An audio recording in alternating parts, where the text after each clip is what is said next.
जय श्री कृष्णा। राधे राधे। नमस्कार दोस्तों, स्वागत है आप सभी का हमारे YouTube चैनल पर।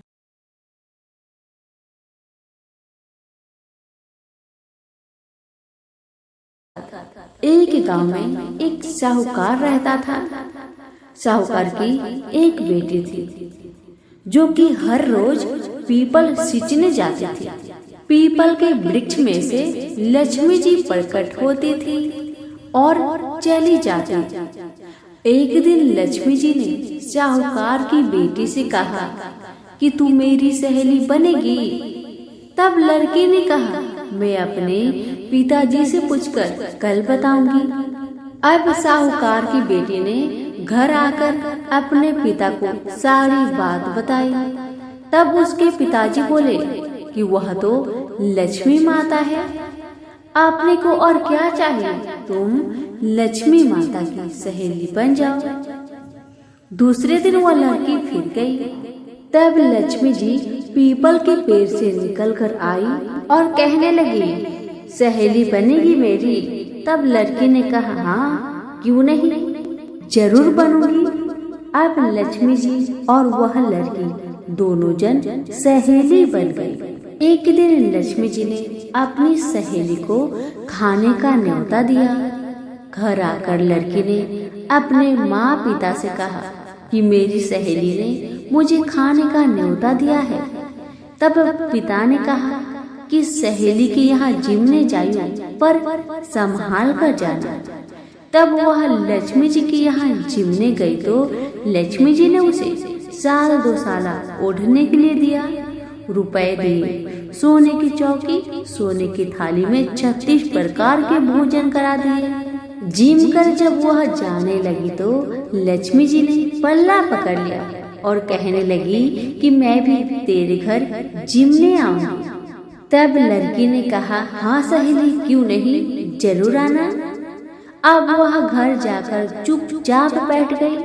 तब पिता ने पूछा कि सहेली के यहाँ से जिम कर आ गई और तू उदास क्यों बैठी है। तब उसने कहा, पिताजी मेरे को तो लक्ष्मी जी ने इतना कुछ दिया, अनेक प्रकार के भोजन कराए, परंतु मैं कैसे उनको जिमाऊंगी, आपने घर में तो कुछ भी नहीं है। तब उसके पिता ने कहा, गोबर मिट्टी से चौका लगाकर घर की सफाई कर लेना, 4 मुख वाला दिया जलाकर लक्ष्मी जी का नाम लेकर रसोई में बैठ जाना। लड़की सफाई करके लड्डू लेकर बैठ गई। उसी समय एक रानी नहा रही थी। उसका 9 लखा हार चील उठा कर ले गई और उसके घर वह 9 लखा हार डाल गई और उसका लड्डू ले गई। बाद में वह हार को तोड़कर बाजार में गई और सामान लाने लगी तो सुनार ने पूछा कि क्या चाहिए। तब उसने कहा कि सोने की चौकी, सोने के थाल, साल 2 साल दे दे, मोहर और सामग्री दे, 36 प्रकार का भोजन हो जाए, इतना सामान दे। सारी चीजें लेकर बहुत तैयारी करी और रसोई बनाई। तब गणेश जी से कहा कि लक्ष्मी जी को बुलाओ। आगे आगे गणेश महाराज, पीछे पीछे लक्ष्मी जी आई। उसने फिर चौकी डाल दी और कहा, सहेली चौकी पर बैठ जा। तब लक्ष्मी जी ने कहा, सहेली चौकी पर तो राजा रानी के भी मैं नहीं बैठी, किसी के भी यहाँ नहीं बैठी। तो उसने कहा, पर मेरे यहाँ तो तुम्हें बैठना ही पड़ेगा। फिर लक्ष्मी जी चौकी पर बैठ गई। तब उसने बहुत खातिर की, जैसे लक्ष्मी माता ने करी थी वैसे ही उसने भी करी। लक्ष्मी जी उस पर बहुत प्रसन्न हुई और घर में खूब रुपए एवं लक्ष्मी हो गई। साहूकार की बेटी ने कहा, मैं अभी आ रही हूँ, तुम यहीं पर बैठे रहना। और वह चली गई। लक्ष्मी जी गई नहीं और चौकी पर बैठी रही। उसको बहुत दौलत दी। हे लक्ष्मी माता, जैसे आपने साहूकार की बेटी को दिया वैसे सबको देना। कहानी सुनते, हुक्कारा भरते अपने सारे परिवार को देना, पीहर में देना, ससुराल में देना। बेटे पोते को देना, हे लक्ष्मी माता सबका कष्ट दूर करना, दरिद्रता दूर करना, सबकी मनोकामना को पूर्ण करना। तो प्रेम से बोलिए लक्ष्मी माता की जय हो। शिव जी की पहली पत्नी थी सती। यह विवाह उन्होंने सती के पिता दक्ष की इच्छा के विरुद्ध किया था। दक्ष उनका अपमान करने के लिए अवसर ढूंढा करते थे। पिता के ऐसे व्यवहार से लज्जित होकर सती ने अपना शरीर त्याग दिया। उनकी मृत्यु के बाद शिव हिमालय पर जाकर फिर से तपस्या में लीन हो गए। जिस उपवन में शिव ध्यान करते थे उसके निकट ही पर्वतराज हिमवान रहता था। उसने स्वर्ग की अप्सरा मेनका से विवाह किया था। कुछ वर्ष बाद मेनका ने एक पुत्री को जन्म दिया। उसका नाम रखा पार्वती। वास्तव में सती ने ही फिर से पार्वती के रूप में जन्म लिया था। वर्ष पर वर्ष बीते और पार्वती ने युवा अवस्था में प्रवेश किया। एक दिन मेनका ने अपने पति से कहा, स्वामी पार्वती अब विवाह योग्य हो गई। अब हमें पार्वती के लिए योग्य वर खोजना चाहिए। हिमवान बोला, मैं जाता हूँ, परंतु कोई योग्य वर ध्यान में नहीं आता। मैं अपनी पुत्री का हाथ उसी के हाथ में दूंगा जो सब प्रकार से योग्य होगा। एक दिन नारद मुनि हिमवान के घर आए। जब उन्होंने पार्वती को देखा तो हिमवान से बोले, हिमवान तुम्हारी पुत्री के भाग्य में तो भगवान शिव से विवाह करने का योग है। नारद मुनि की बात सुनकर हिमवान सोचने लगा, शिव के पास मैं कैसे जाऊं? उन्होंने शादी से इनकार कर दिया तो? सती की मृत्यु के बाद उन्होंने किसी स्त्री का मुख तक नहीं देखा, परंतु मुझे वर खोजने की आवश्यकता नहीं। नारद मुनि की भविष्यवाणी असत्य नहीं होगी। मैं धीरज पूर्वक प्रतीक्षा करूंगा। परंतु एक दिन हिमवान का धीरज टूट गया। उसे एक विचार सूझा। वह मेनका से बोला, मैं पार्वती को शिव की सेवा करने भेजता हूँ। वे उसके रूप और गुण के प्रति आकर्षित जरूर होंगे।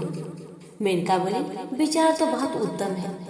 हिमवान ने पार्वती को अपने पास बुलवाया और कहा, बेटी भगवान शिव उस उपवन में तपस्या कर रहे हैं। तुम अपनी सहेलियों के साथ जाकर उनकी सेवा किया करो। पार्वती बोली, अवश्य पिताजी, हमने अनेक बार उन्हें देखा है। पार्वती और उसकी दो सहेलियों के लेकर हिमवान शिव के पास गया और उनसे निवेदन किया, भगवान आपके पास पूजा अर्चना की तैयारी करने वाला कोई नहीं है। मेरी पुत्री यह सेवा कर सकती है। हिमवान की बात सुनकर शिव जी सोचने लगे, कन्याएं भले ही सेवा करे। जो व्यक्ति संसार में वैराग्य ले चुका है उसे इनसे कोई व्याघात नहीं पहुंचेगा। ये सोचकर वे हिमवान से बोले, तुम्हारे इस प्रस्ताव के लिए मैं तुम्हारा आभारी हूँ। कन्याएं मेरी इच्छा अनुसार सेवा कर सकती है। शिव का प्रस्ताव सुनकर हिमवान बहुत प्रसन्न हुआ और कन्याओं को वहां छोड़कर चला गया।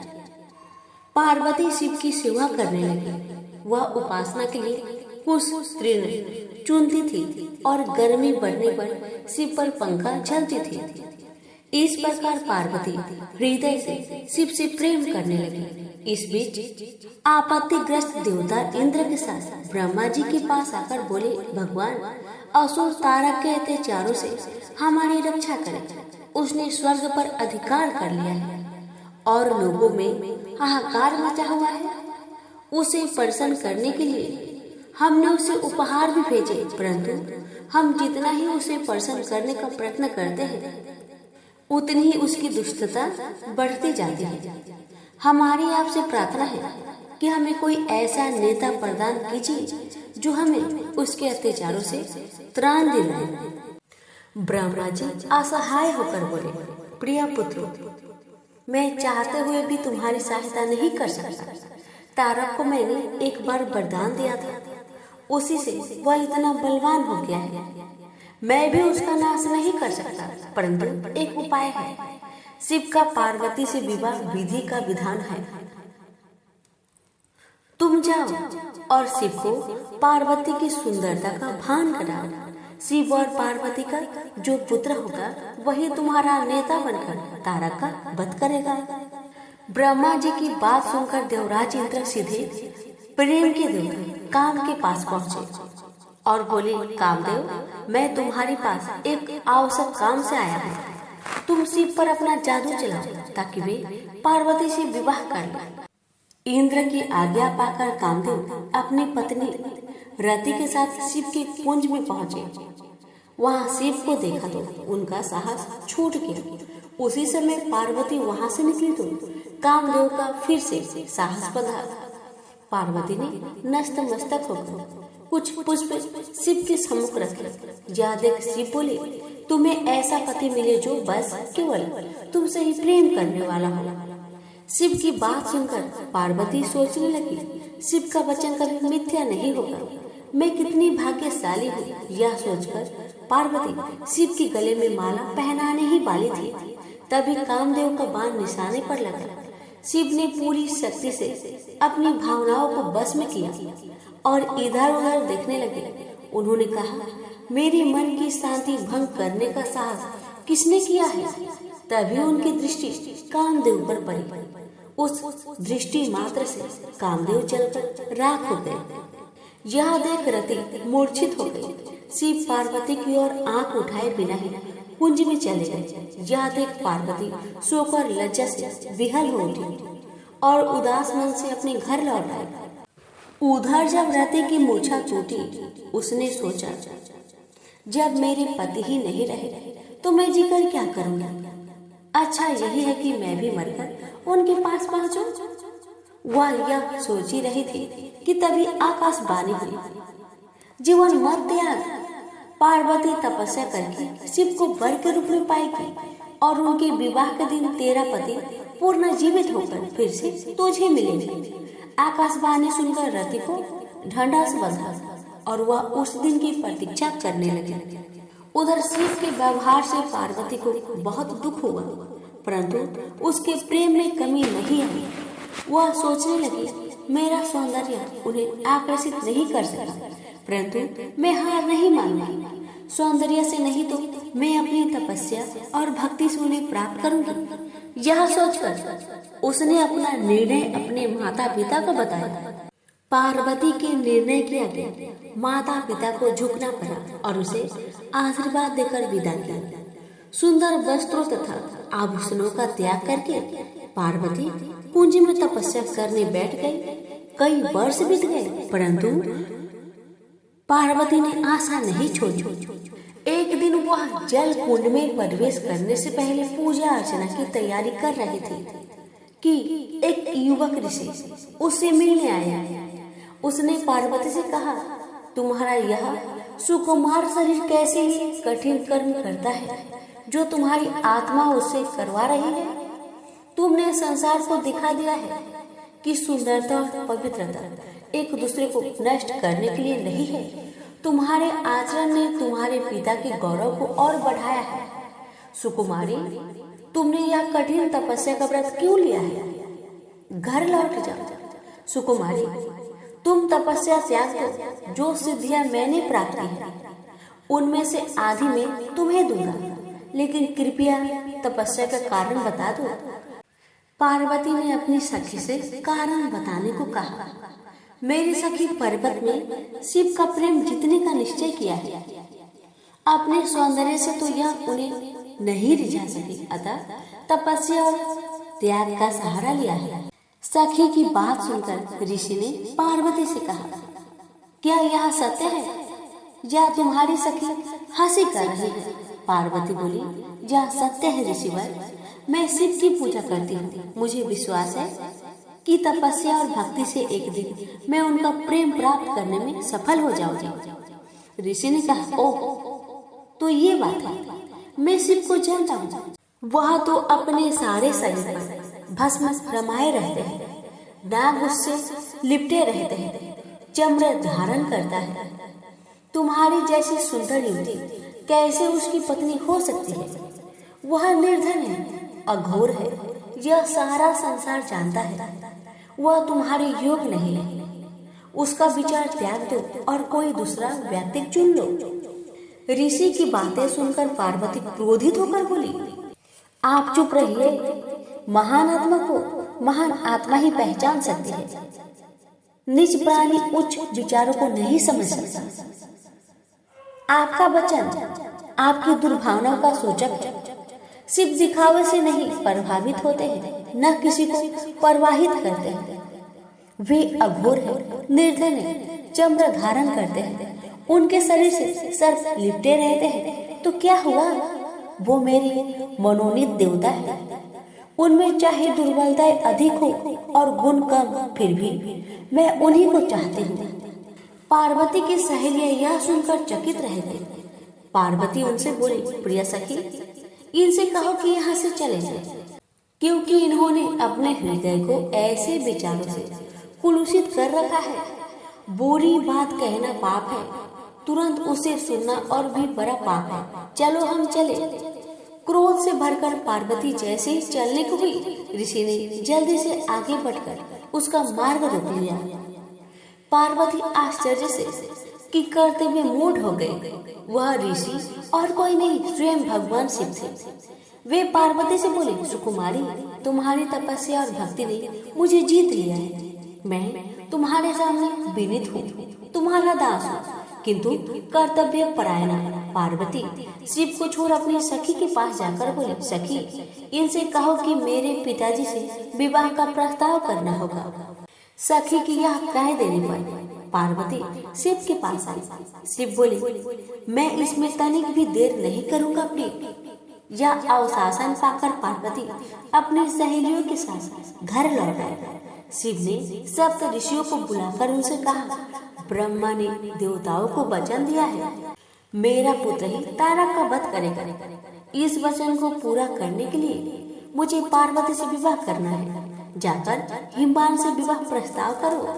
प्रस्ताव सुनकर हिमवान अत्यंत प्रसन्न हुआ और उसने विधि पूर्वक शिव पार्वती का विवाह कर दिया। विवाह संस्कार के बाद देवता शिव के पास आकर बोले, भगवान, हमारा आपसे आग्रह है कि रति को फिर से उसका पति मिलना चाहिए। अपनी प्रिय वधू का ध्यान करके प्रेम के देवता कामदेव तथा उनकी शोकाकुल पत्नी पर कृपा कीजिए। अवश्य, अब तो मैं भी उसी कामदेव का दास हूँ।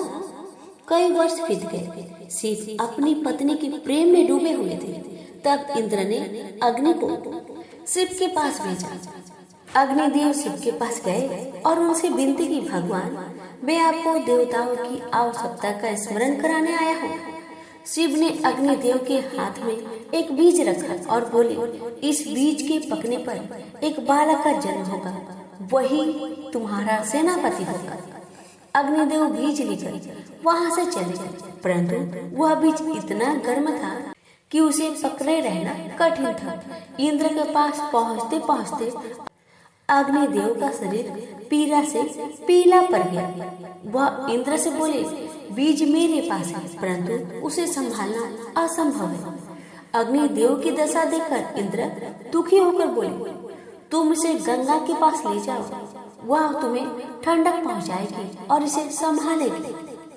अग्निदेव गंगा के पास गए। जब उन्होंने बीज को लेकर उसमें डुबकी लगाई तो उसमें उफान आने लगा और वह उबलने लगी तथा बीज किनारे पर जा गिरा। उसी समय स्वर्ग की 6 अप्सराएं गंगा में स्नान करने आई। उन्होंने बीज को उठाकर सर घास में रख दिया। बीज तब तक पक चुका था और उसमें से कार्तिकेय प्रकट हुए। आश्चर्यचकित अप्सराएं बोली, इसे हम अपने साथ ले जाएंगे। पहले हमने ही इसे देखा है। तभी गंगा स्त्री का रूप धारण कर बाहर आई और अग्निदेव भी वहां आए। गंगा बोली, इसे मैं ले जाऊंगी, मैंने इसे जन्म दिया है। अग्निदेव बोले, नहीं, यह हमें प्रदान किया गया है। उसी समय शिव तथा पार्वती वहां आए।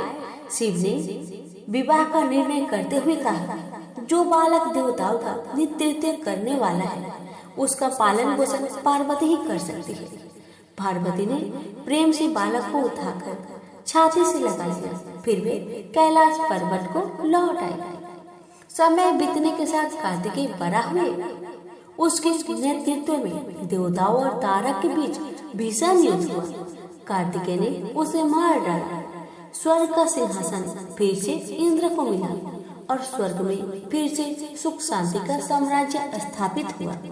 प्रेम से बोलिए उमापति शंकर भगवान की जय, गौरी गणेश की जय, कार्तिकेय जी की जय।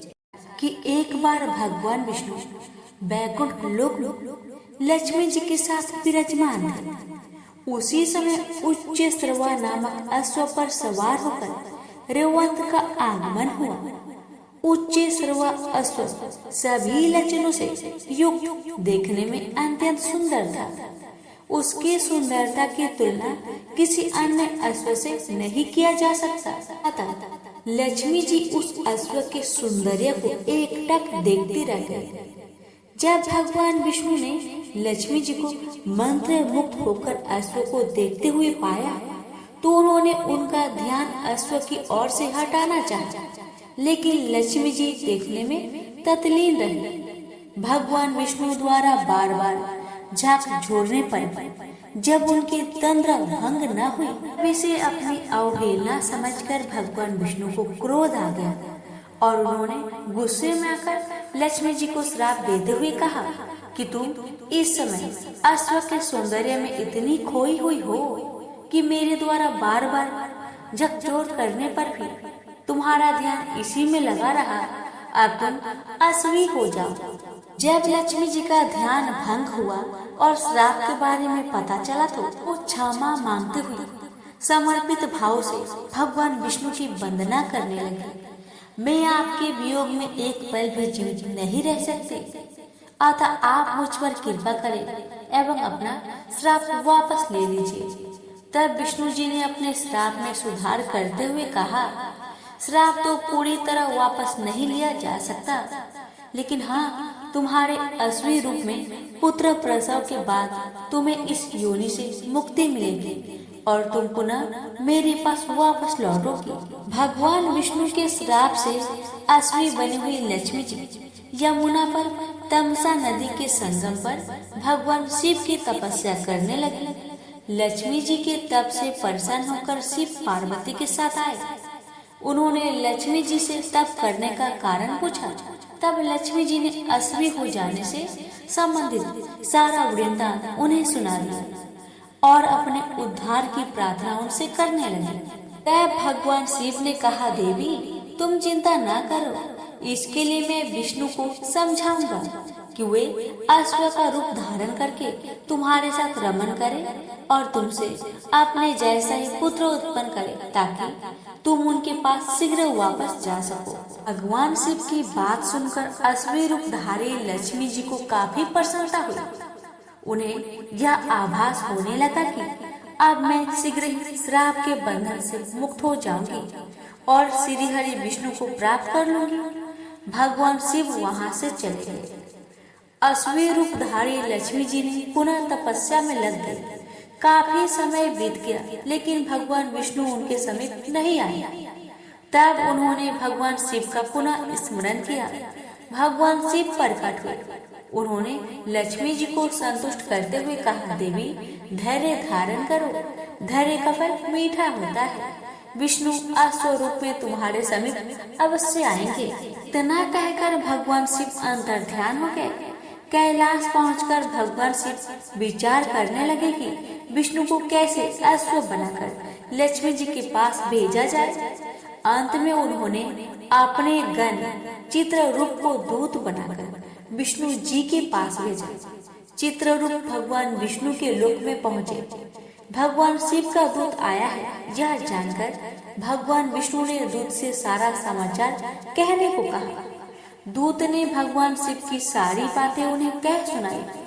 अंत में भगवान विष्णु शिव का प्रस्ताव मानकर अश्व बनने के लिए तैयार हो गए। उन्होंने अश्व रूप धारण किया और पहुंच गए यमुना और तमसा के संगम पर, जहां लक्ष्मी जी अश्व का रूप धारण कर तपस्या कर रही थी।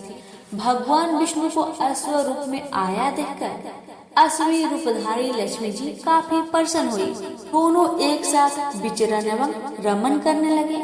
कुछ ही समय पश्चात अश्वी रूपधारी लक्ष्मी गर्भवती हो गई। यथा समय अश्वी के गर्भ से एक सुंदर बालक का जन्म हुआ।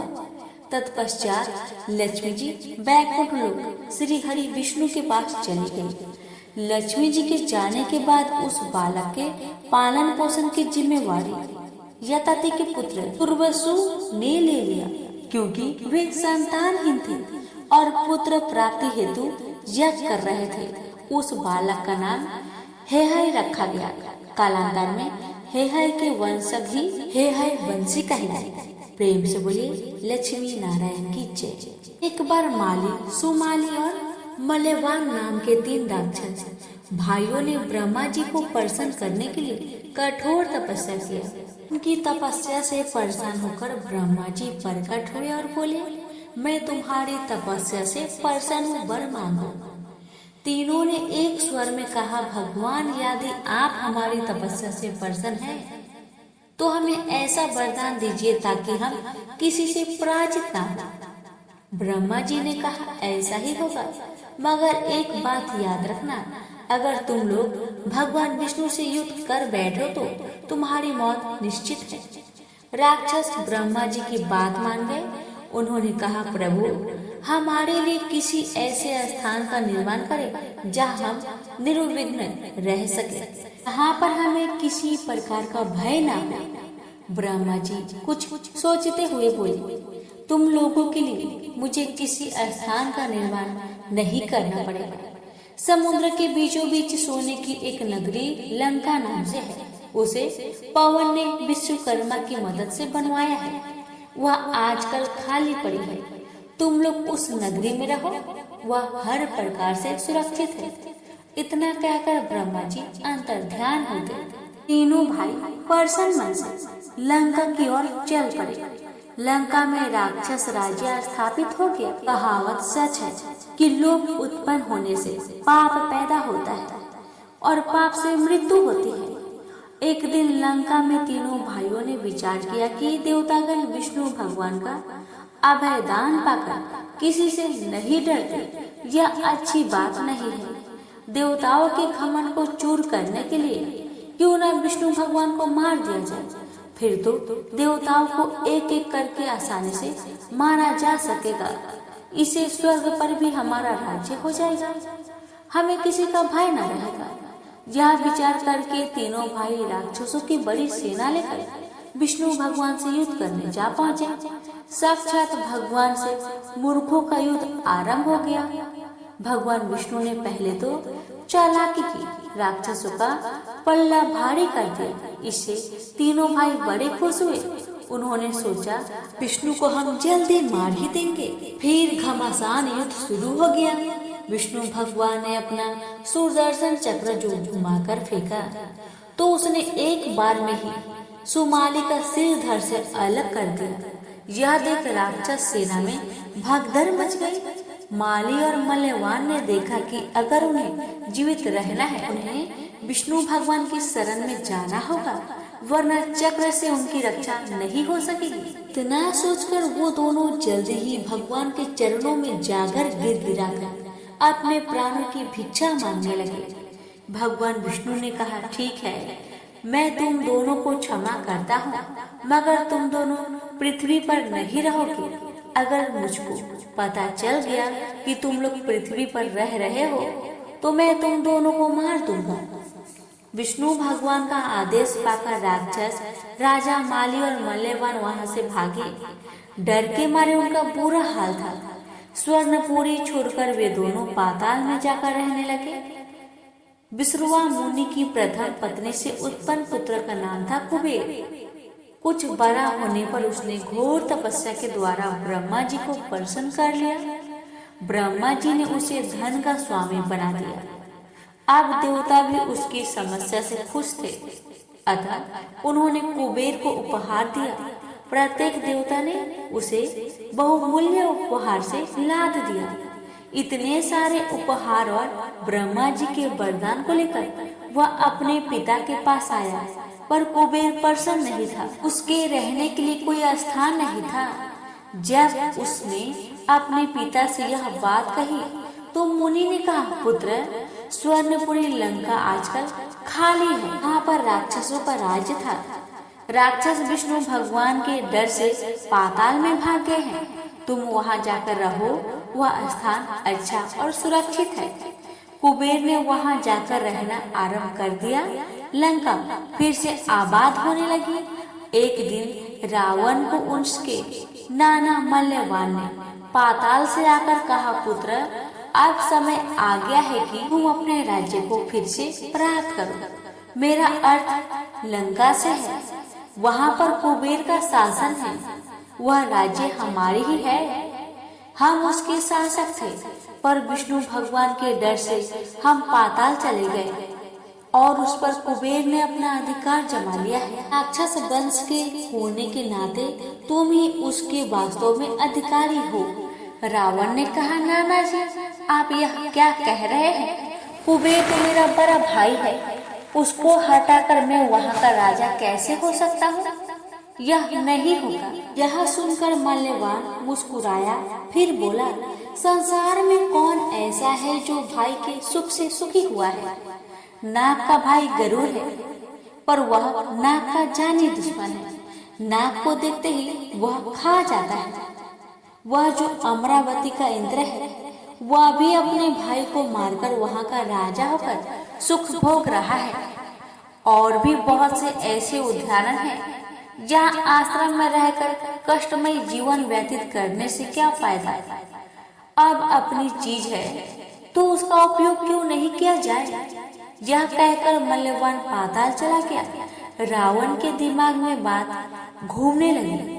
नाना जी ठीक ठीक कह रहे हैं, उसे लंका का अधिकारी होना चाहिए। उसने तुरंत एक दूत को लंका रवाना करके अपनी बात को कहला भेजी। कुबेर उसके प्रस्ताव को सुनकर डर गया। वह भागा भागा अपने पिता के पास आया। सारी बात सुनने के पश्चात मुनि बोले, बेटा, झगड़ा करने से कोई फायदा नहीं। रावण बड़ा हठी और दुर्बुद्धि स्वभाव का लड़का है। एक बार उसके दिमाग में कोई बात घूम जाती है तो वह उसे पूरा ही करके छोड़ता है। अच्छा, यह होगा कि तुम लंका छोड़ दो, उसी में तुम्हारी भलाई है। दुष्ट से झगड़ा करने से कोई लाभ नहीं है। कुबेर ने लंका छोड़ दी। रावण यह जानकर बड़ा प्रसन्न हुआ। लंका में फिर से राक्षस राज्य स्थापित हो गया। प्रेम से बोले, विष्णु भगवान की जय। एक ब्राह्मण थी जो कि मरकर धर्मराज जी भगवान के घर गए। वहां जाकर उसने कहा, मुझे धर्मराज जी के मंदिर की रास्ता बता दो, मुझे जाना है। स्वर्ग से एक दूत आए और बोले, ब्राह्मणी, आपको क्या चाहिए? तब ब्राह्मणी बोली, मुझे धर्मराज भगवान के मंदिर की रास्ता बता दो। इतना कहकर आगे आगे दूत और पीछे पीछे ब्राह्मणी मंदिर तक गई। ब्राह्मणी बहुत धार्मिक महिला थी। उसने बहुत दान पुण्य कर रखे थे। उसे विश्वास था कि उसके लिए धर्मराज जी की मंदिर का रास्ता अवश्य खुल जाएगा। ब्राह्मणी ने वहां जाकर देखा, वहां बड़ा सा मंदिर था। सोने का सिंहासन था। हीरे मोती से जटित छतरी थी। धर्मराज जी न्याय सभा में बैठे साक्षात इंद्र के समान शोभा पा रहे थे और न्याय नीति से अपना राज्य संभाल रहे थे। यमराज जी सबको कर्म अनुसार दंड दे रहे थे। ब्राह्मणी ने जाकर उन्हें प्रणाम किया और बोली, भगवान, मुझे बैकुंठ जाना है। धर्मराज जी ने चित्रगुप्त से कहा कि इस ब्राह्मणी का लेखा जोखा मुझे सुनाओ। तब चित्रगुप्त ने लेखा जोखा सुनाया। सुनकर धर्मराज जी ने कहा, तुमने सब धर्म किए हैं, पर धर्मराज जी की कहानी नहीं सुनी। बैकुंठ में तुम कैसे जाएंगे? ब्राह्मणी बोली, हे भगवान, धर्मराज जी की कहानी का क्या नियम है? कृपा करके आप मुझे बताएं। तब धर्मराज जी बोले, कोई 1 साल, कोई 6 महीने, कोई 7 दिन ही सुने, पर धर्मराज जी की कहानी अवश्य सुने, फिर उसका उद्यापन कर दे। उद्यापन में काठी, छतरी, चप्पल, बाल्टी, रस्सी, टोकरी, टॉर्च, साड़ी, ब्लाउज का बेस, लोटे में शक्कर भरकर 5 बर्तन, 6 मोती, 6 मूंगा, यमराज जी की लोहे की मूर्ति, धर्मराज जी की सोने की मूर्ति, चांदी का चांद, सोने का सूरज, चांदी का साठिया ब्राह्मण को दान करें। प्रतिदिन चावल का साठिया बनाकर कहानी सुने। यह बात सुनकर ब्राह्मणी बोली, भगवान मुझे 7 दिन वापस पृथ्वी लोक में जाने की आज्ञा दे, मैं कहानी सुनकर वापस आ जाऊंगी। धर्मराज जी ने उसका लेखा जोखा देकर 7 दिन के लिए पृथ्वी पर भेज दिया। ब्राह्मणी जीवित हो गई। ब्राह्मणी ने अपने परिवार वालों से कहा कि मैं 7 दिन के लिए धर्मराज जी की कहानी सुनने के लिए धरती पर वापस आई हूँ। इस कथा को सुनने से बड़ा पुण्य मिलता है। उसने चावल का साठिया बनाकर परिवार के साथ 7 दिन तक धर्मराज जी की कथा सुनी। 7 दिन पूरे होने पर वापस धर्मराज जी का बुलावा आया और ब्राह्मणी को बैकुंठ में श्री हरि के चरणों में स्थान मिला। प्रेम से बोलिए धर्मराज भगवान की जय। पौराणिक कथाओं के अनुसार एक गांव में एक विधवा अपनी बहू के साथ रहती थी। उसकी बहू मंद बुद्धि वाली थी, जो अपनी भूख बर्दाश्त नहीं कर पाती थी और हमेशा खाने के लिए उतारू रहती थी। वह सबसे पहले उठकर खाना खाती थी, फिर घर के बाकी काम किया करती थी।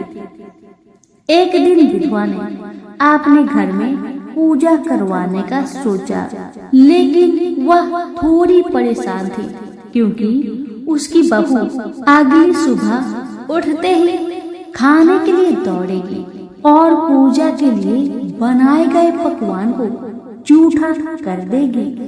अपनी बहू को पूजा के लिए बनाए गए पकवान से दूर रखने के लिए विधवा ने एक तरीका निकाला।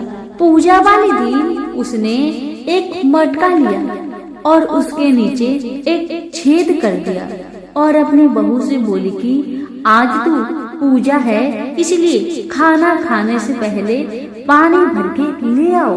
बहू भी चालाक निकली। उसने देख लिया था कि विधवा ने मटके के नीचे छेद कर दिया है, इसलिए वह अपनी साड़ी में आटा बांधकर पनघट पर चली गई। वहां उसने आटा निकाला और कुएं के पानी के मदद से बाटियां बनाने लग गई। कुएं के पास ही एक शमशान था जहां चीता जलाई जा रही थी। बहू ने उसकी आंच में अपनी बाटियां सेक ली। उसकी बाटियां सूखी थी तो वह पास में ही गणेश भगवान का एक मंदिर था। बहू वहां पर चली गई जहां गणेश जी को किसी ने चूल्हा चढ़ाया हुआ था। उसने देखा कि गणेश जी की तोंद पर घी लगा हुआ है। उसने उस घी को अपनी बाटी पर लगा लिया और उसका भोग गणेश जी को लगाकर वह बाटी खा ली और बहू घर वापस चली आई। बहू की इस हरकत पर गणेश जी को बहुत गुस्सा आया और उन्होंने गुस्से में अपने नाक पर उंगली चढ़ा लिया। जब गांव वाले ने देखा कि गणेश जी ने अपने नाक के ऊपर उंगली चढ़ा लिया है तो उन्हें मनाने के लिए बहुत जद्दोजहद किया गया, लेकिन गणेश जी ने अपनी उंगली वापस नहीं उतारी। जब यह बात राजा को पता चली तो राजा ने बड़े बड़े पंडितों और ज्योतिषियों को बुलवाया और हवन करवाया, लेकिन गणेश जी फिर भी नहीं माने। सब बहुत चिंतित थे। राजा ने पूरे गांव में यह ऐलान करवा दिया कि जो भी इंसान गणेश जी की नाक पर से उंगली हटाने में सफल होगा उसे इनाम के तौर पर 5 गांव दिया जाएगा। गांव के सभी लोग गणेश जी को मनाने आए, लेकिन गणेश जी किसी से भी न माने और अपनी उंगली नाक पर चढ़ाए रखे। अंत में विधवा की बहू बोली कि अगर सब उसे आज्ञा दे तो वह गणेश जी की उंगली हटा सकती है। उसकी बात सुनकर उसकी विधवा सासू माँ हंसने लगी और बोली कि जब बड़े बड़े विद्वान कुछ नहीं कर पाए तो वह कैसे गणेश जी को मना पाएगी। तब किसी ने बोला कि जब सब लोगों को मौका मिला तो उसे भी एक मौका मिलना चाहिए। फिर सभी लोग बहू को एक मौका देने के लिए मान गए, लेकिन बहू ने एक शर्त रखी। उसने कहा कि उसके घर से लेकर मंदिर तक पर्दा बांध दी जाए। सब लोगों ने सोचा कि इतना तो हो ही चुका है तो पर्दा बांधने में क्या जाता है। बहू के कहे अनुसार उसके घर से लेकर मंदिर तक पर्दा लगाया गया। बहू ने अपना दिमाग लगाया और वह अपने साड़ी की आंचल में मोगली छिपाकर मंदिर चली गई। आज बहू ने मंदिर में जाकर गणेश जी से बोला कि मैंने आपके तोल से जरा सा घी क्या ले लिया, आपने अपने नाक पर उंगली चढ़ा ली। अब आप नाक पर से उंगली हटाइए या दूं एक मोगरी की, अभी आपके टुकड़े टुकड़े हो जाएंगे। बहू की यह चेतावनी सुनकर गणेश जी थोड़ा डर गए और उन्होंने सोचा कि यह तो पूरी पागल है, कहीं सच में यह मुझे मोगरी न मार दे। अब तो गणेश जी ने बिना सोचे समझे अपनी नाक पर से उंगली हटा ली, जिसे देखकर गांव वाले बहुत खुश हो गए और बहू का जय जयकार करने लगे। राजा के ऐलान के मुताबिक बहू को 5 गांव इनाम में दिए गए। यह कथा सुनकर लोग गणेश भगवान से यह मांगते हैं कि वह भी उस बहू की तरह सबकी बात मान जाए और उनकी सभी मनोकामनाएं पूरी करे। तो प्रेम से बोलिए गणेश महाराज की जय हो।